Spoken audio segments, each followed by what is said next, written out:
Hi, my name is Professor Shannon Wright, your instructor for this course, CTC101 College Success Seminar. Welcome to Term 5 and to Post University. I'm so pleased that you've joined us this term, and I can't wait to get to know you better this week. This course is designed to help give you the skills and strategies that you need to become a successful college student. Each week, we will discuss different topics ranging from financial literacy to time management to your learning style.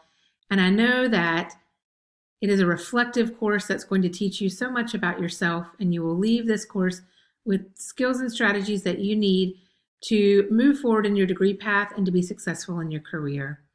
Each week, I will post announcements on the announcements portion of our course page, and you should check Monday, Wednesdays, and Fridays for those announcements.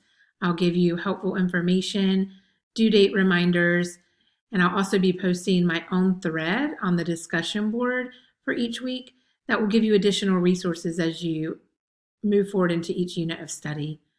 I'm here to support you along the way, and I know that beginnings can be intimidating. So please reach out to me through text or email or phone call if you have any questions or concerns. I look forward to learning more about you on our introductory posts, and let's make it a great week.